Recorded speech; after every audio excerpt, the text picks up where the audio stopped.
ಯಾವ ಲೂಟಿ ಹೊಡೆದಿಲ್ಲ ಅಥವಾ ಯಾರ ಮನೆ ಕನ್ನೆ ಹಾಕಿಲ್ಲ ಅಥವಾ ಯಾರನ್ನ ಕೊಲೆ ಮಾಡಿಲ್ಲ.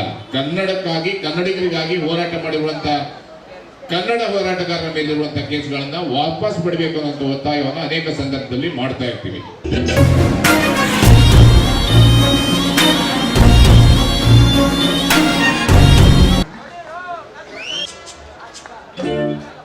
ಧನ್ಯವಾದಗಳನ್ನ ಸೂಚಿಸ್ತಾ ಇದ್ದೀನಿ. ಮತ್ತೊಮ್ಮೆ ಮಾತುಗಳನ್ನ ಕಾರ್ಯಕ್ರಮಕ್ಕೆ ದೀಪದ ಬೆಳಕಿನ ಉದ್ಘಾಟನೆಯನ್ನ ನಮಗೆ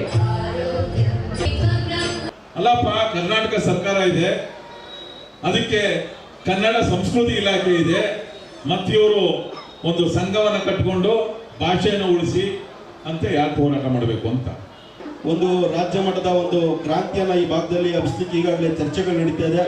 ಕನ್ನಡಿಗರಿಗೆ ಉದ್ಯೋಗವನ್ನು ಕೊಡಬೇಕು, ಕನ್ನಡೀಕರಣಗೊಳ್ಳಬೇಕು, ನಾಮಪದಗಳು ಕನ್ನಡೀಕರಣ ಆಗಬೇಕು ಅಂತಕ್ಕಂಥ ಒಂದು ಕಿಚ್ಚನ್ನ ಈ 4 ಕೈಗಾರಿಕಾ ಪ್ರದೇಶಗಳ ವ್ಯಾಪ್ತಿಯಲ್ಲಿ ನಾವು ಈಗಾಗಲೇ ಒಂದು ದೊಡ್ಡ ಮಟ್ಟದ ಹೋರಾಟನ ರೂಪುರೇಷೆಗಳು ಮಾಡ್ತಾ ಇದ್ದೀವಿ. ಹಾಗಾದ್ರೆ ಕನ್ನಡ ಪರ ಸಂಘಟನೆಗಳು ಇವತ್ತು ಅವಶ್ಯಕತೆ ಇದೆ ಅಂತ ಅಲ್ವಾ? ಕನ್ನಡ ಉಳಿದ್ರೆ ನಾವೆಲ್ಲ ಉಳಿತೀವಿ. ಮಹಾತ್ಮ ಗಾಂಧಿಯವರು ಒಂದು ಮಾತನ್ನ ಹೇಳ್ತಾರೆ, ಒಂದು ಭಾಷೆ ನಾಶ ಆದ್ರೆ ಒಂದು ಸಂಸ್ಕೃತಿ ನಾಶ ಆಗತ್ತೆ, ಒಂದು ಸಂಸ್ಕೃತಿ ನಾಶ ಆದ್ರೆ ಒಂದು ಜನಾಂಗ ನಾಶ ಆಗುತ್ತೆ, ಒಂದು ಜನಾಂಗ ನಾಶ ಆದ್ರೆ ಇಡೀ ಪರಂಪರೆ ನಾಶ ಆಗುತ್ತೆ ಅಂತ. ಹಾಗಾದ್ರೆ ಕನ್ನಡ ಪರ ಸಂಘಟನೆಗಳು ಇವತ್ತು ಅವಶ್ಯಕತೆ ಇದೆ ಅಂತ ಅಲ್ವಾ? ಕನ್ನಡ ಉಳಿದ್ರೆ ನಾವೆಲ್ಲ ಉಳಿತೀವಿ. ಕರ್ನಾಟಕ ರಕ್ಷಣಾ ವೇದಿಕೆ ಸ್ವಾಭಿಮಾನಿ ಕನ್ನಡಿಗರ 12ನೇ ವರ್ಷದ ಕರ್ನಾಟಕ ರಾಜ್ಯೋತ್ಸವ ಕಾರ್ಯಕ್ರಮವನ್ನು ಅತ್ತಿಬೆಲೆ ಕೈಗಾರಿಕಾ ಪ್ರದೇಶದಲ್ಲಿ ಹಮ್ಮಿಕೊಳ್ಳಲಾಗಿತ್ತು. ಇನ್ನು ಕಾರ್ಯಕ್ರಮದ ಉದ್ಘಾಟನೆಯನ್ನು ರಾಜ್ಯಾಧ್ಯಕ್ಷರು ಪ್ರವೀಣ್ ಕುಮಾರ್ ಶೆಟ್ಟಿ ರವರು ಚಾಲನೆ ಕೊಟ್ಟರು. ರಾಜ್ಯ ಕಾರ್ಮಿಕ ಘಟಕದ ಅಧ್ಯಕ್ಷರು ಅಂಬರೀಶ್ ರವರು, ರಾಜ್ಯ ಉಪಾಧ್ಯಕ್ಷರಾದ ಪುನೀತ್ ರವರು, ಅತ್ತಿಬೆಲೆ ಗೌರವ ಅಧ್ಯಕ್ಷರಾದ ದೇಸಾಯಿ ರವರ ಮಾರ್ಗದರ್ಶನದಲ್ಲಿ ಆನೇಕಲ್ ತಾಲೂಕು ಕಾರ್ಯಾಧ್ಯಕ್ಷರಾದ ಗುಡ್ಡಹಟ್ಟಿ ನವೀನ್ ಗೌಡರವರು, ಆನೇಕಲ್ ತಾಲೂಕು ಉಪಾಧ್ಯಕ್ಷರಾದ BM ಗಿರೀಶ್ ರವರು ಮತ್ತು ವಿನೋದ್ ರವರು ನೇತೃತ್ವದಲ್ಲಿ ಚಿರಾಗ್ ಈವೆಂಟ್ಸ್ ಮತ್ತು ಪ್ರೊಡಕ್ಷನ್ ರವರಿಂದ ಸಂಗೀತ ರಸಸಂಜೆ ಕಾರ್ಯಕ್ರಮವನ್ನು ಹಮ್ಮಿಕೊಳ್ಳಲಾಗಿತ್ತು. ಇನ್ನು ಕಾರ್ಯಕ್ರಮದಲ್ಲಿ ಕರ್ನಾಟಕ ರಕ್ಷಣಾ ವೇದಿಕೆ ಅಧ್ಯಕ್ಷರು, ಉಪಾಧ್ಯಕ್ಷರು, ಎಲ್ಲ ಸದಸ್ಯರು ಹಾಗೂ ಸಾರ್ವಜನಿಕರು ಭಾಗಿಯಾಗಿದ್ದರು.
ಅಲ್ಲಪ್ಪ, ಕರ್ನಾಟಕ ಸರ್ಕಾರ ಇದೆ, ಅದಕ್ಕೆ ಕನ್ನಡ ಸಂಸ್ಕೃತಿ ಇಲಾಖೆ ಇದೆ, ಮತ್ತಿವರು ಒಂದು ಸಂಘವನ್ನ ಕಟ್ಟಿಕೊಂಡು ಭಾಷೆಯನ್ನು ಉಳಿಸಿ ಅಂತ ಯಾಕೆ ಹೋರಾಟ ಮಾಡಬೇಕು ಅಂತ.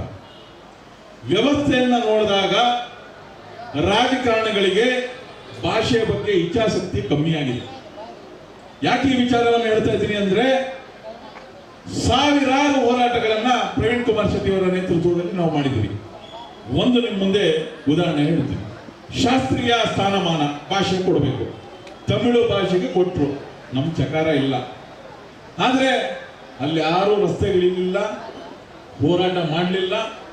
ಪಕ್ಷಾತೀತವಾಗಿ ಅಲ್ಲಿನ ಸಂಸದರು ಸಂಸತ್ನಲ್ಲಿ ಹೋರಾಟವನ್ನು ಮಾಡಿದ್ರು, ನಮಗೆ ಶಾಸ್ತ್ರೀಯ ಸ್ಥಾನಮಾನ ಕೊಡಿ ಅಂತ. ಆದ್ರೆ ನಮ್ಮ ರಾಜಕಾರಣಿಗಳು ಯಾರಾದ್ರೂ ಮಾಡಿದ್ರ? ಯಾರು ಮಾಡಲಿಲ್ಲ. ಆದ್ರೆ ಹೋರಾಟ ಮಾಡಿದ್ದು ಕನ್ನಡ ಪರ ಹೋರಾಟಗಾರರು. ಪ್ರತಿಯೊಂದು ಜಿಲ್ಲೆಯಲ್ಲಿ, ತಾಲೂಕು ಮಟ್ಟದಲ್ಲಿ, ಹೋಬಳಿ ಮಟ್ಟದಲ್ಲಿ ಹೋರಾಟವನ್ನು ಮಾಡಿದವು. ಪ್ರವೀಣ್ ಕುಮಾರ್ ಶೆಟ್ಟಿ ಅವರ ನೇತೃತ್ವದಲ್ಲಿ ದೆಹಲಿಯ ಜಂತರ್ ಮಂತರ್ ಮೈದಾನದಲ್ಲಿ ಹೋರಾಟವನ್ನು ಮಾಡಿ ಕಡೆಗೆ ಎಚ್ಚರಿಕೆಯನ್ನು ಕೊಟ್ಟು, ಏನು ಕೇಂದ್ರ ಸರ್ಕಾರದ ಕಚೇರಿಗಳು ನಮ್ಮ ರಾಜ್ಯದಲ್ಲಿದೆ ಎಲ್ಲದಕ್ಕೂ ಬೀಗ ಹಾಕ್ತೀವಿ ಅಂತ. ಅನಂತರ ಕೇಂದ್ರ ಸರ್ಕಾರ ಶಾಸ್ತ್ರೀಯ ಸ್ಥಾನಮಾನ ಕೊಡ್ತು. ಹಾಗಾದ್ರೆ ಕನ್ನಡ ಪರ ಸಂಘಟನೆಗಳು ಇವತ್ತು ಅವಶ್ಯಕತೆ ಇದೆ ಅಂತ ಅಲ್ವಾ? ಕನ್ನಡ ಉಳಿದ್ರೆ ನಾವೆಲ್ಲ ಉಳಿತೀವಿ. ಬಹುಶಃ ಬಹಳ ಅತ್ಯುತ್ತಮವಾಗಿ ಗಾಯನವನ್ನ ಮುಂದಿಡ್ತಾ ಇದ್ರು. ಭಾಷೆ ಇದ್ರೆ ತಾನೇ ಗಾಯಕರು, ಕಲಾವಿದರು ಎಲ್ಲ ಉಳಿಯೋದು. ಮಹಾತ್ಮ ಗಾಂಧಿಯವರು ಒಂದು ಮಾತನ್ನ ಹೇಳ್ತಾರೆ, ಒಂದು ಭಾಷೆ ನಾಶ ಆದ್ರೆ ಒಂದು ಸಂಸ್ಕೃತಿ ನಾಶ ಆಗುತ್ತೆ, ಒಂದು ಸಂಸ್ಕೃತಿ ನಾಶ ಆದ್ರೆ ಒಂದು ಜನಾಂಗ ನಾಶ ಆಗುತ್ತೆ, ಒಂದು ಜನಾಂಗ ನಾಶ ಆದ್ರೆ ಇಡೀ ಪರಂಪರೆ ನಾಶ ಆಗುತ್ತೆ ಅಂತ. ಅನಂತರ ನಾವು ಒಂದು ದಿವಸ ವಸ್ತು ಪ್ರದರ್ಶನದ ಗೊಂಬೆಗಳಾಗ್ತೀವಿ. ಫೋಟೋದಲ್ಲಿರುತ್ತೆ ಕನ್ನಡಿಗರು ಈ ರೀತಿ ಇರ್ತಿದ್ರು, ಅವರ ಭಾಷೆ ಹೇಗಿತ್ತು, ಅವರ ವೇಷಭೂಷಣ ಹೇಗಿತ್ತು, ಅವರು ಮುದ್ದೆಯನ್ನ ತಿಂತಾ ಇದ್ರು, ಜೋಳದ ರೊಟ್ಟಿಯನ್ನ ತಿಂತಾ ಇದ್ರು, ಕುಸಲಕ್ಕಿಯನ್ನ ಊಟ ಮಾಡ್ತಾ ಇದ್ರು. ನಾವು ವಸ್ತು ಪ್ರದರ್ಶನದ ಗೊಂಬೆಗಳಾಗಬೇಕಾ? ನಮ್ಮ ತನವನ್ನು ನಾವು ಉಳಿಸ್ಕೊಳ್ಬೇಕು. ಯಾರ ಹತ್ರ ಭಿಕ್ಷೆ ಬಿಡೋ ಅವಶ್ಯಕತೆ ಇಲ್ಲ. ಈ ರಾಜ್ಯದಲ್ಲಿ ಕನ್ನಡಿಗರಿಗೆ ಉದ್ಯೋಗ ಕೊಡಲೇಬೇಕು. ಇದು ನಮ್ಮ ಹಕ್ಕು, ಭಿಕ್ಷೆ ಅಲ್ಲ. ಆದ್ರಿಂದ ನೀವೆಲ್ಲರೂ ನಮ್ಮ ಜೊತೆ ಕೈ ಜೋಡಿಸಿ ನಿರಂತರವಾಗಿ ಹೋರಾಟವನ್ನು ಮಾಡಿ. ಹೋರಾಟ ಇದ್ರೆ ಮಾತ್ರ ನಮ್ಮ ಬದುಕು ಇವತ್ತು ಉಳಿಯೋದಕ್ಕೆ ಸಾಧ್ಯ ಅಂತ ಹೇಳ್ತಾ ನಾನು ಮಾತು ಮುಗಿಸ್ತೀನಿ. ಜೈ ಹಿಂದ್, ಜೈ ಕರ್ನಾಟಕ. ನಮಸ್ಕಾರ. ಅನೇಕ ಕ್ರಾಂತಿಕಾರಿ ಹೋರಾಟಗಳನ್ನ, ಒಗೆನಕಲ್ಲು ಯೋಜನೆ ವಿಚಾರವಾಗಿ ಅತ್ತಿಬೆಲೆಯಲ್ಲೇ ಒಂದು ರಾಜ್ಯ ಮಟ್ಟದ ಹೋರಾಟವನ್ನ ಕೊಟ್ಟಿರ್ತಕ್ಕಂಥ ಕೀರ್ತಿ ಇದೆ. ಮೊನ್ನೆ ವಿನೂತನವಾಗಿ ಕಾವೇರಿಯ ಜಲವಿವಾದ ವಿಚಾರದಲ್ಲಿ ಖಾಲಿ ಕೊಡಗಳನ್ನು ಪ್ರದರ್ಶನ ಮಾಡೋದ್ರ ಮುಖಾಂತರ ಈ ಅತ್ತಿಬೆಲೆ ಗಡಿ ಭಾಗದಲ್ಲಿ ರಾಜ್ಯಕ್ಕೆ ಕಿಚ್ಚನ್ನು ಹಬ್ಬಿಸ್ತಕ್ಕಂಥ ಅನೇಕ ಹೋರಾಟಗಳನ್ನ, ಕನ್ನಡಕ್ಕೆ ಶಾಸ್ತ್ರೀಯ ಸ್ಥಾನಮಾನದ ವಿಚಾರವಾಗಿ, ಒಗೆನಕಲ್ಲು ಯೋಜನೆ ವಿಚಾರವಾಗಿ, ಕನ್ನಡಿಗರಿಗೆ ಉದ್ಯೋಗದ ವಿಚಾರವಾಗಿ ಅನೇಕ ಹೋರಾಟಗಳನ್ನು ಮಾಡಿದ್ದೀವಿ. ವಿಶೇಷವಾಗಿ ಜನವರಿ ಕಾರ್ಯಕ್ರಮದ ನಂತರದಲ್ಲಿ ಒಂದು ರಾಜ್ಯ ಮಟ್ಟದ ಒಂದು ಕ್ರಾಂತಿಯನ್ನ ಈ ಭಾಗದಲ್ಲಿ ಹಬ್ಬಿಸಲಿಕ್ಕೆ ಈಗಾಗಲೇ ಚರ್ಚೆಗಳು ನಡೀತಾ ಇದೆ. ಕನ್ನಡಿಗರಿಗೆ ಉದ್ಯೋಗವನ್ನು ಕೊಡಬೇಕು, ಕನ್ನಡೀಕರಣಗೊಳ್ಳಬೇಕು, ನಾಮಪದಗಳು ಕನ್ನಡೀಕರಣ ಆಗಬೇಕು ಅಂತಕ್ಕಂಥ ಒಂದು ಕಿಚ್ಚನ್ನ ಈ 4 ಕೈಗಾರಿಕಾ ಪ್ರದೇಶಗಳ ವ್ಯಾಪ್ತಿಯಲ್ಲಿ ನಾವು ಈಗಾಗಲೇ ಒಂದು ದೊಡ್ಡ ಮಟ್ಟದ ಹೋರಾಟನ ರೂಪುರೇಷೆಗಳು ಮಾಡ್ತಾ ಇದ್ದೀವಿ. ಪ್ರವೀಣ್ ಕುಮಾರ್ ಶೆಟ್ಟಿ ಅವರ ಆದೇಶದ ಮೇರೆಗೆ ವಿಧಾನಸೌಧ ಚಲೋ ಅಥವಾ ಈ ಭಾಗದಲ್ಲಿರ್ತಕ್ಕಂಥ ಎಲ್ಲ ಕಾರ್ಖಾನೆಗಳ ಚಲೋ ಕಾರ್ಯಕ್ರಮವನ್ನ ಅತಿ ಶೀಘ್ರದಲ್ಲೇ ಮಾಡ್ತೀವಿ ಅಂತ ಹೇಳ್ತಾ ಈ ಒಂದು ವೇದಿಕೆಯನ್ನು ಮಾತನಾಡಲಿಕ್ಕೆ ಅವಕಾಶ ಮಾಡಿಕೊಡಿ ತಮ್ಮೆಲ್ಲರಿಗೂ ನಾನು ಮಾತನ್ನು ಮುಗಿಸ್ತೀನಿ. ಜೈ ಹಿಂದ್, ಜೈ ಕರ್ನಾಟಕ. ವಿಧಾನಸೌಧದಲ್ಲಿ ಚರ್ಚೆ ಮಾಡಿ ಆ ಕೇಸ್ಗಳನ್ನ ವಾಪಸ್ ಪಡೆಯುವಂತ ಕೆಲಸವನ್ನ ಸರ್ಕಾರಗಳು ಮಾಡ್ತಾ ಇರ್ತವೆ. ಆದ್ರೆ ಕನ್ನಡ, ಕನ್ನಡಿಗ, ರೈತ, ದೀನ, ದಲಿತ ಇವ್ರ ಪರವಾಗಿ ಹೋರಾಟ ಮಾಡುವಂತ ಕನ್ನಡ ಹೋರಾಟಗಾರನ, ರೈತ ಪರ ಹೋರಾಟಗಾರನ, ದಲಿತ ಪರ ಹೋರಾಟಗಾರರ ಮೇಲಿರುವಂತ ಕೇಸ್ಗಳನ್ನ ತೆಗಿರಿ ಅಂದ್ರೆ ಯಾವುದು ಸಹ ಮಾತಿರ್ತಾರೆ. ಯಾಕಂದ್ರೆ ನಾವು ಯಾವ್ದು ಲೂಟಿ ಹೊಡೆದಿಲ್ಲ, ಅಥವಾ ಯಾರ ಮನೆ ಕನ್ನೆ ಹಾಕಿಲ್ಲ, ಅಥವಾ ಯಾರನ್ನ ಕೊಲೆ ಮಾಡಿಲ್ಲ. ಕನ್ನಡಕ್ಕಾಗಿ, ಕನ್ನಡಿಗರಿಗಾಗಿ ಹೋರಾಟ ಮಾಡಿರುವಂತ ಕನ್ನಡ ಹೋರಾಟಗಾರರ ಮೇಲಿರುವಂತ ಕೇಸ್ಗಳನ್ನ ವಾಪಸ್ ಬಿಡಬೇಕು ಅನ್ನೋ ಒತ್ತಾಯವನ್ನು ಅನೇಕ ಸಂದರ್ಭದಲ್ಲಿ ಮಾಡ್ತಾ ಇರ್ತೀವಿ. ಮುಂದಿನ ದಿನಗಳಲ್ಲಿ ರಸ್ತೆ ಇಳಿಯೋದೇ ಕಷ್ಟ. ಈ ಯುವಕರು ಇನ್ನೇನಾದ್ರೂ ಬಾವುಟವನ್ನ ಏನಾದ್ರೂ ಕೈ ಬಿಟ್ರೆ ಮುಂದೆ ಬಾವುಟ ಇಡುವಂತವ್ರಿಲ್ಲ. ಅದಕ್ಕಾಗಿ ನಾವೆಲ್ಲರೂ ಸಂಘಟನೆಯನ್ನ ಕಟ್ಟೋದ್ರ ಮುಖಾಂತರ, ಯುವಕರನ್ನ ಕರೆತರೋದ್ರ ಮುಖಾಂತರ ಎಲ್ಲೇ ಆದ್ರೂ ಸಹ ಅವ್ರ ಪರವಾಗಿ ನಿಲ್ಲುವಂತ ಸಂಘಟನೆ ಕರ್ನಾಟಕ ರಕ್ಷಣಾ ವೇದಿಕೆ. ಮೊನ್ನೆ ನೋಡಿರ್ತೀರಾ, ಚಾಮರಾಜನಗರದ ಸೋಲಿಗರ ಪರವಾಗಿ ಬಿಳಿರಂಗನ ಬೆಟ್ಟದಲ್ಲಿ ಒಂದು ದಿನ ರಾತ್ರಿ ಇದ್ದೀವಿ. ಸೋಲಿಗರ ಜೊತೆನೇ ಇದ್ದೀವಿ ನಾವು, ರಾತ್ರಿ ಇಲ್ಲ. ಅವ್ರ ಕಷ್ಟ ಏನು? ಅವರಿಗೆ ಕುಡಿಲಿಕ್ಕೆ ನೀರಿಲ್ಲ, ಹಾಸ್ಪಿಟಲ್ ಇಲ್ಲ, ಸ್ಕೂಲ್ ಇಲ್ಲ. 6 ಗಂಟೆ ಮೇಲೆ ಅವರು ಅಲ್ಲಿಗೆ ಆ ಬೆಟ್ಟಕ್ಕೆ ಹೋಗೋಂಗಿಲ್ಲ. ಅದನ್ನ DC ಕಚೇರಿ ಎದುರುಗಡೆ ಕೂತಿ DC ಅವ್ರನ್ನ ಕರೆಸಿ ಅವರಿಗೆ ನ್ಯಾಯ ಕೊಡಿಸುವಂತ ಸಂಘಟನೆ ಕರ್ನಾಟಕ ರಕ್ಷಣಾ ವೇದಿಕೆ ಮಾಡಿದೆ. ಸೋಲಿಗರು ಅಂದ್ರೆ ಅವ್ರಿಗೆ ಜೈಲಿಗೆ ಹಾಕ್ಬೇಕು, ಜೈಲಂಗಿದ್ದಂಗೆ. ಬೆಟ್ಟ ಅಂದ್ರೆ ಅವ್ರ ಬೆಟ್ಟದಲ್ಲೇ ಉತ್ಪತ್ತಿ ಅವ್ರದ್ದು. ಇವತ್ತಿನಿಂದಲ್ಲ, ಅವರು ತಲಾಂತರದಿಂದ ಬೆಟ್ಟದಲ್ಲೇ ಹುಟ್ಟಿರುವಂತದ್ದು, ಕಾಡಲ್ಲೇ ಹುಟ್ಟಿರುವಂತದ್ದು, ಕಾಡಲ್ಲಿರೋ ಉತ್ಪತ್ತಿಯನ್ನೇ ಅವರು ಸಂಪಾದನೆ ಮಾಡುವಂತವ್ರು. ಅಂತವರ ಪರವಾಗಿ ನಿಲ್ಲುವಂತ ಸಂಘಟನೆ ಕರ್ನಾಟಕ ರಕ್ಷಣಾ ವೇದಿಕೆ.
ಅತ್ತಿಬೇಲಿಯ ಕಾರ್ಯಕ್ರಮವು 12ನೇ ವರ್ಷದ್ದು.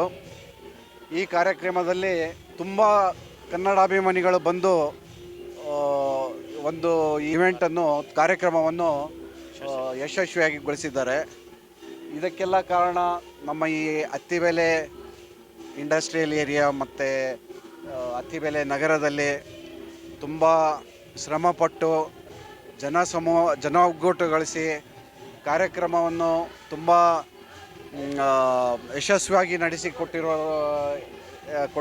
ಹಿಂದೆ ನಮ್ಮ ಕರವೇ ಬಣದ ಗಿರೀಶ್ ಅವರು ಮತ್ತು ನವೀನ್ ಗೌಡ ಅವರು ಮತ್ತು ವಿನೋದ್ ಅವರು ತುಂಬ ಶ್ರಮಪಟ್ಟಿದ್ದಾರೆ. ಕರ್ನಾಟಕ ರಕ್ಷಣಾ ವೇದಿಕೆ ವತಿಯಿಂದ 12ನೇ ಸ್ವಾಭಿಮಾನಿ ಕನ್ನಡಿಗರ ಕರ್ನಾಟಕ ರಾಜ್ಯೋತ್ಸವವನ್ನು ಕರ್ನಾಟಕ ರಕ್ಷಣಾ ವೇದಿಕೆ ಪ್ರವೀಣ್ ಶೆಟ್ಟಿ ಬಣದ ವತಿಯಿಂದ ಇಂದು ಅತ್ತಿಬೇಲೆ ಕೈಗಾರಿಕಾ ಪ್ರದೇಶದಲ್ಲಿ ಬೆಳಗಿನ ಜಾವ ಧ್ವಜಾರೋಹಣ ಮುಗಿಸಿ ಇವತ್ತು ಮನೋರಂಜನಾ ಕಾರ್ಯಕ್ರಮ ಚಿರಾಗ್ ಈವೆಂಟ್ಸ್ ವತಿಯಿಂದ ಮನೋರಂಜನಾ ಕಾರ್ಯಕ್ರಮವನ್ನು ಹಮ್ಮಿಕೊಂಡಿದ್ದೆವು.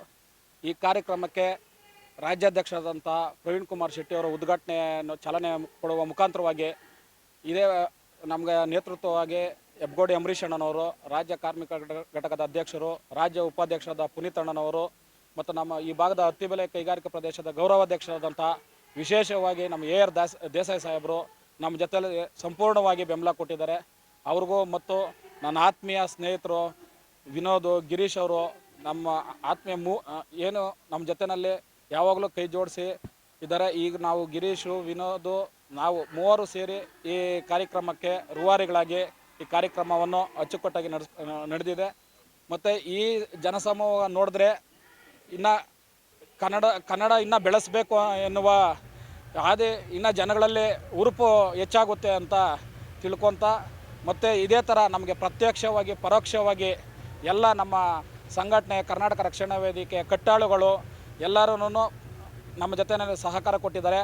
ಮತ್ತು ಇಲ್ಲಿ ಏನು ಸ್ಥಳೀಯವಾಗಿ ನಮಗೆ ಎಲ್ಲರೂ ನಮ್ಮ ಪ್ರತ್ಯಕ್ಷವಾಗಿ ಪರೋಕ್ಷವಾಗಿ ಸಹಕಾರ ಕೊಟ್ಟಿದ್ದಾರೆ. ಕಾರ್ಖಾನೆ ಮಾಲೀಕರುಗಳಿಗೂ ಮತ್ತು ಈ ಇಂಡಸ್ಟ್ರಿಯಲ್ ಏರಿಯಾ ಅಸೋಸಿಯೇಷನ್ನ ಎಲ್ಲ ಸದಸ್ಯರುಗಳಿಗೂ ಎಲ್ಲ ನಮ್ಮ ಕರ್ನಾಟಕ ರಕ್ಷಣಾ ವೇದಿಕೆಯ ಎಲ್ಲ ಕನ್ನಡದ ಕಟ್ಟಾಳುಗಳಿಗೂ ಎಲ್ಲ ಧನ್ಯವಾದಗಳನ್ನು ತಿಳಿಸ್ತಾ ಇದ್ದೀನಿ.